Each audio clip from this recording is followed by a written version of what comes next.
Muchas gracias, presidenta. Está interesante este tema que incluso acaba de colocar el senador Gandini sobre la necesidad de prepararnos para el futuro, porque la energía mueve el mundo, hay un spot. Y eso es verdad, porque sin energía no hay desarrollo ni hay bienestar. Y de hecho, una parte importantísima de los problemas de la humanidad se basan en el acceso a la energía. Por suerte, el Uruguay ha vivido una enorme transformación energética en los últimos años que nos prepara para ese mundo que se viene. De hecho, el Uruguay hoy está exportando energía.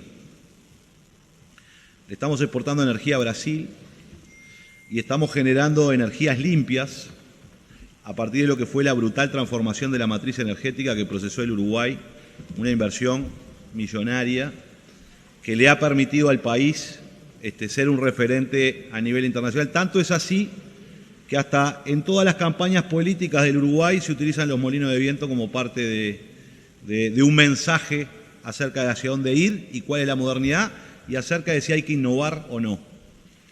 Entonces me parece que ahí hay una transformación gigantesca de ese proceso que el Uruguay se viene preparando hace tiempo, porque naturalmente se dan condiciones propicias. De hecho, la energía fotovoltaica hasta hace poco era bastante poco rentable, porque la tecnología avanza y el conocimiento avanza.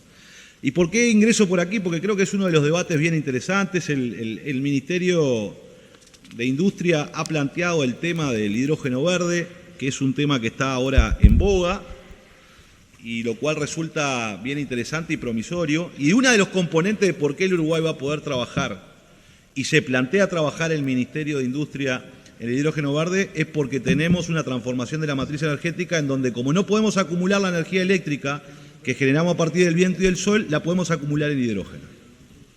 Y eso es parte de las transformaciones que se están realizando, y creo que forma parte de algo que habrá que esperar, porque toda esta discusión, además del hidrógeno verde, tampoco es que va a llegar mañana.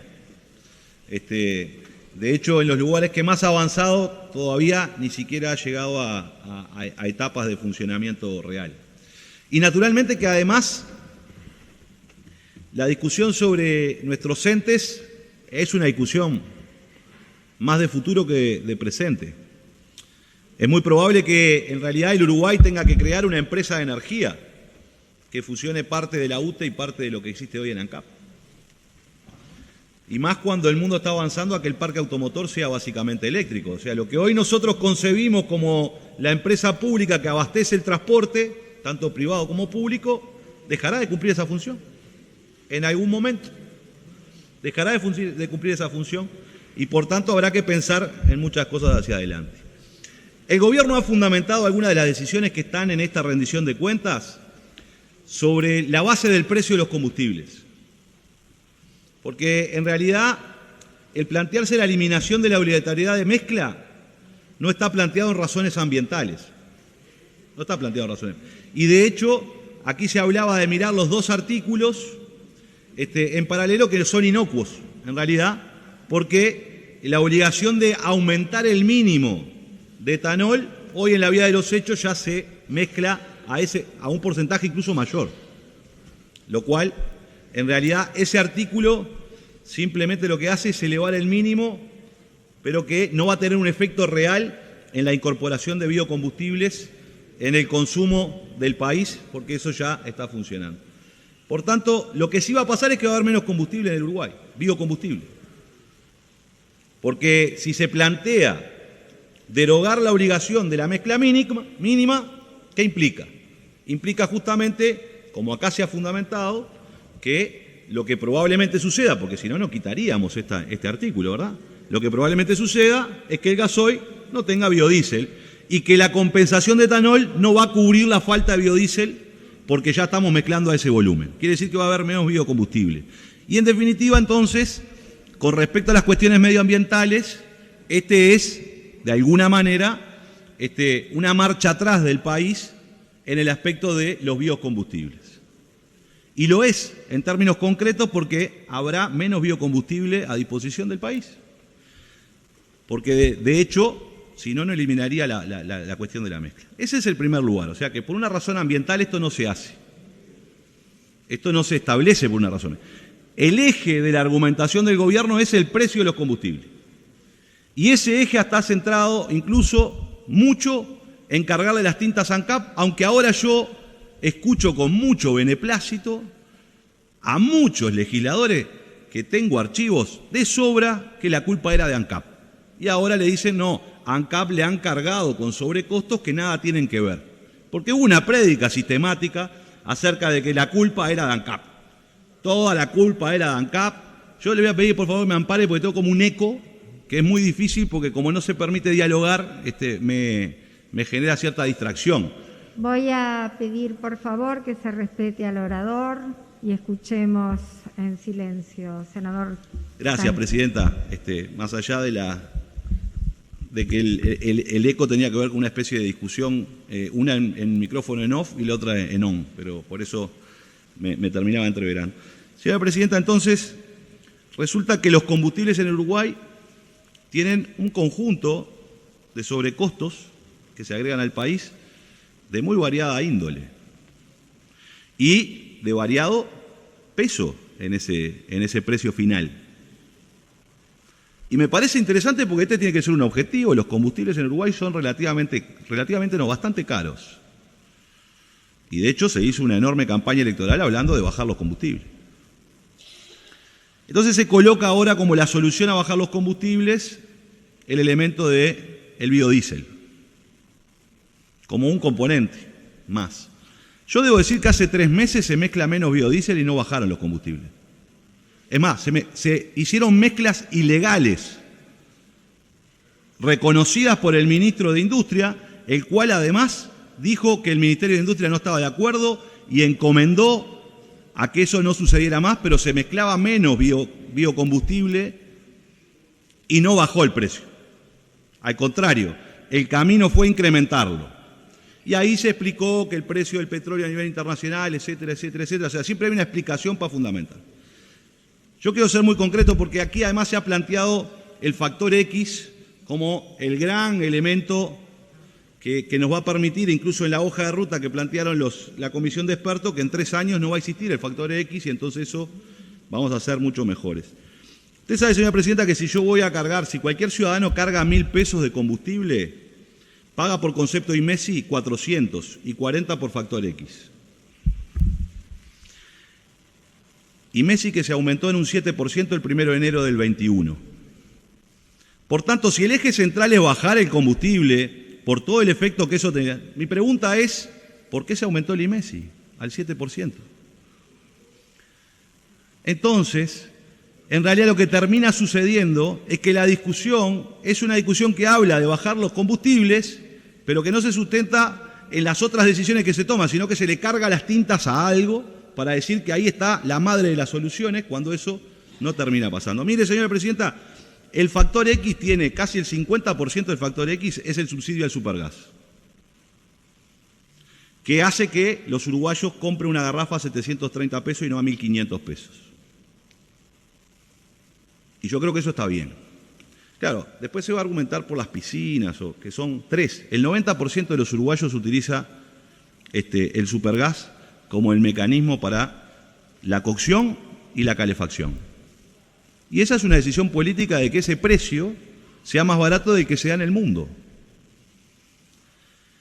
En biocombustible supuestamente es el 0,6, ¿verdad? Entonces acá estamos avanzando en desmontar algo que los biocombustibles... ¿Cuándo fue, digamos, el impulso de los biocombustibles? Cuando el petróleo estaba por las nubes, que no hace mucho. De hecho, hoy está a $80, hace un mes estaba a 70, hace un año estaba a 40 y hace 3 años estaba a 80.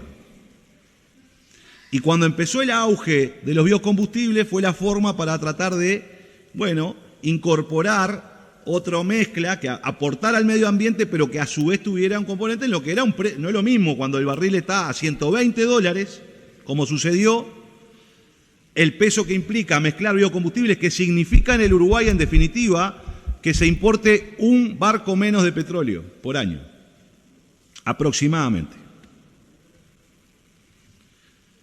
Porque lo que no se está, además, hay que analizar aquí, es que el biocombustible que no se mezcle se va a tener que complementar con traer más petróleo al Uruguay. No, esto no es suma inmediata.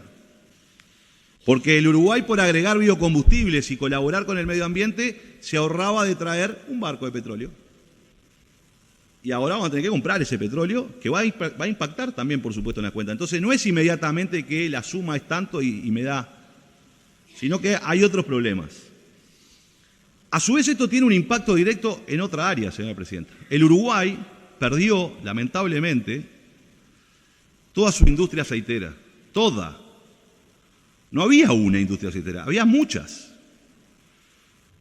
Y la quedaron todas, salvo una, que para el Uruguay es muy grande, pero con respecto a la industria aceitera oleaginosa de la región, es un kiosquito, es un puesto de garrapiñada. Porque Cousa, al lado de los gigantes que ingresan y que actúan en el mercado de los aceites en América Latina, es demasiado pequeño. Para el Uruguay es una empresa enorme, es una de las industrias, diría yo, más grandes que tenemos. Está dentro de las más grandes que tenemos, en términos industriales. Y aquí lo que termina pasando es que por una decisión que podría, si el objetivo es bajar los combustibles, no hubiésemos aumentado el IMESI. Si el objetivo era ese, no hubiésemos hecho los aumentos que se hicieron, que terminaron incrementando los combustibles por arriba de la inflación y de manera exorbitante, como nunca antes había sucedido, un incremento de combustible de esa naturaleza. Si ese es el objetivo, lo que tenía que haber hecho no es solo plantearse que ahora el camino es eliminar el biocombustible y perjudicar a la única industria aceitera que tiene el Uruguay y le queda en pie, que firmó un contrato con el Estado y que no es solo un problema de cumplir con el contrato, el problema es cómo hacemos para que la industria nacional siga en pie. El problema es cómo ayudamos para que la industria nacional siga caminando, porque después, si no, lo que termina pasando en esta lógica que todo lo importado es mejor, que al parecer que entonces que venga todo y que ingrese al país y destruimos nuestra base industrial, que es uno de los grandes problemas que tiene el país. Y eso quiere decir que la industria va en contra del sector primario, que es más, creo que hay un concepto equivocado en el Uruguay acerca del sector primario, se lo denomina así para entenderlo, una semilla es un dispositivo tecnológico, lo he dicho muchas veces, tiene mucha tecnología y mucho conocimiento acumulado. Ahora bien, lo que no podemos hacer es, de esta manera, romper un acuerdo que no se trata de si defender a la empresa. Y a mí, en todo caso, si me quieren acusar de defender a la industria nacional, no tengo problema. Lo quiero decir también. Porque acá se ha dicho, bueno, acá quieren defender. Sí, para defender a la industria nacional, acá tienen un legislador. Pero lo que termina pasando es que esa empresa firmó un acuerdo con determinadas condiciones con el Estado y que hoy, de un plumazo, un artículo se lo retira. Y acá se ha sostenido, yo sé que hubieron legisladores que trabajaron para que este artículo no prosperara y fuera a comisión, que era la mejor decisión que había para tomar. Porque si es verdad que va a haber un acuerdo, o se está en vías de construir un acuerdo, o se pretende construir un acuerdo con una industria como esa, que no son solo los que trabajan en la planta que trabaja Lura ahí, sino es todo el conglomerado de esa empresa, que va a tener un efecto en ese conglomerado, si se quiere trabajar de buena fe, pues que se desglose hasta que se haga ese acuerdo. Porque hay otra realidad que es la certeza jurídica. Cuando vos le decís a una empresa, yo voy a comprar determinada producción, que es la molienda, para que vos puedas desarrollarte, hacemos un acuerdo en donde el Estado se asocia con la industria nacional para llevar adelante determinado emprendimiento y que de un día para el otro dice, ¿sabes qué? Ahora no. Yo creo que más allá de la discusión jurídica que se dé posteriormente, el problema aquí de fondo es de concepto. Y el camino para seguir mejorando las condiciones de la industria nacional es un camino en donde el Estado y la industria nacional y el capital nacional puedan tenerse confianza para iniciar los procesos de inversión necesarios para densificar nuestra matriz productiva. Y esto termina tirando por tierra esa situación. Yo creo que es un profundo error. Y lo que no se puede hacer, además, es salir a fundamentar libremente que es solo por el precio de los combustibles, porque si es por el precio de los combustibles, baje los impuestos, no los suba. Que fue lo que hizo el gobierno el 1 de enero de este año. Entonces, señora presidenta, yo creo que esta eliminación, y termino, de la obligación de mezcla es un camino que no es bueno, más allá de que la intención signifique tratar de repercutir en bajar en algo el precio de los combustibles, del cual, por supuesto que es un objetivo que todos podemos perseguir, pero hay formas de conseguir esos objetivos y hay otros instrumentos para bajar los combustibles si es que se tiene esa voluntad política.